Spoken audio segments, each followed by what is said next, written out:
Teaser. ಅವ್ರ mass look, ಅವ್ರ mass ಆ್ಯಕ್ಟಿಂಗಿಗೆ ನಾವಂತೂ ಫಿದಾ ಹೋಗಿದ್ದೀವಿ. ಸೊ ಮೂವಿನಂತೂ ಖಂಡಿತವಾಗ್ಲೂ ಮಿಸ್ ಮಾಡದೆ ನೋಡಲೇಬೇಕು. ಟೀಸರೇ ಇಷ್ಟು ಸಖತ್ತಾಗಿದೆ, 4-5 ಸರಿ ನೋಡಾಯ್ತು ನಾವು ಆಲ್ರೆಡಿ. ಮೂವಿ ಇನ್ನು ಹೇಗಿದೆ ಅಂತ ಮೂವಿ ಬರೋವರೆಗೂ ವೆಯ್ಟ್ ಮಾಡಿ ನೋಡಬೇಕಷ್ಟೇ. ನನಗೆ ಎಲ್ಲ ಸೀನು ಇಷ್ಟ ಆಯಿತು. ಅವರು ಒಂಥರ ಸ್ಮೋಕ್ ಮಾಡೋದಿರ್ಬೋದು, ಆಮೇಲೆ ಸ್ಟಾರ್ಟಿಂಗ್ ಅವ್ರದ್ದು ಸ್ಟಾರ್ಟಿಂಗ್ ಪೋಸ್ಟರೇ ಇಷ್ಟ ಆಗೋಯ್ತು ನನಗೆ. ಅವರೇ ಇಷ್ಟ, ಅದರಲ್ಲಿ ಇನ್ನೇನು ಸೀನ್ ಇಷ್ಟ ಅಂತ ಕೇಳೋದು. ಒಂದು ಮಾಸ್ ಸಾಂಗು ಇಲ್ಲ ಮೆಲೋಡಿ ಸಾಂಗು ರಿಲೀಸ್ ಮಾಡಿದ್ರೆ ಚೆನ್ನಾಗಿರುತ್ತೆ ಮೂವಿ ಅಷ್ಟರಲ್ಲಿ.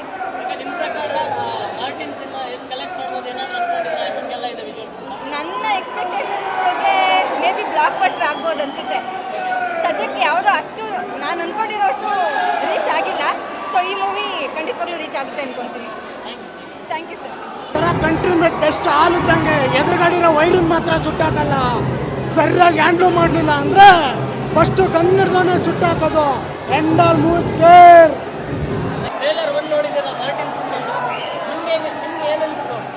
ತುಂಬ ಚೆನ್ನಾಗಿದೆ, ಅದು ನಮ್ಮ ಇಂಡಿಯಾ ಬಗ್ಗೆ.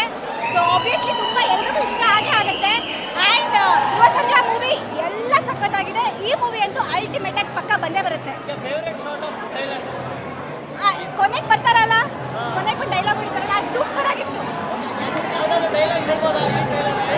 ಇಲ್ಲ ಅದು ಬರಲ್ಲ, ಬಟ್ ಅವ್ರು ಸಖತ್ತಾಗಿ ಆಕ್ಟ್ ಮಾಡಿದ್ದಾರೆ. ಸಾರಿ, ನೆಕ್ಸ್ಟ್ ಅಪ್ಡೇಟ್ ಏನ್ ಬೇಕು ಅಂತ ಸಿನಿಮಾದಿಂದ ಟೀಸರ್ ಬಿಟ್ಟಿದ್ರು, ಈಗ ಟ್ರೇಲರ್ ಒಂದು ಬಿಟ್ಟಿದ್ದಾರೆ. ನೆಕ್ಸ್ಟ್ ಅಪ್ಡೇಟ್ಗೆ ಏನಕ್ಕೋಸ್ಕರ ವೇಟ್ ಮಾಡಬೇಕು? ಸಾಂಗ್ ಬೇಕಾ, ಇನ್ನೊಂದು ಟ್ರೇಲರ್ ಬೇಕಾ? ಸಾಂಗ್ ಬೇಡ, ನೆಕ್ಸ್ಟ್ ಇನ್ನೊಂದು ಟೀಸರ್ ಬೇಕು. ಇನ್ನೊಂದು ಟೀಸರ್. ಹೌದು.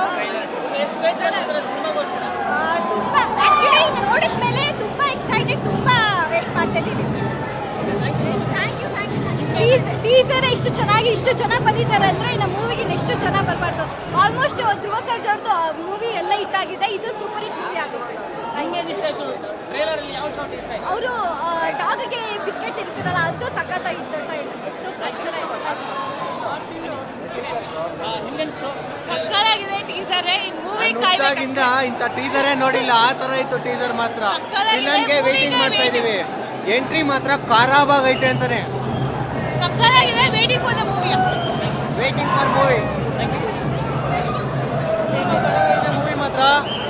ಮೂವಿ ಮಾತ್ರ ತುಂಬಾ ಸಗದಾಗೈತೆ. ಹುಡುಗರು ಪಡ್ಡೆ ಹುಡುಗರು ಎಲ್ಲ ಬಂದು ನೋಡೋಂತಾರ ಸಿನಿಮಾ ಮಾಡೋರು ನಮ್ಮ ಧ್ರುವ ಬಾಸ್ ಅವರು. ಎಲ್ಲರೂ ಬಂದು ತಪ್ಪದೆ ನೋಡಿ.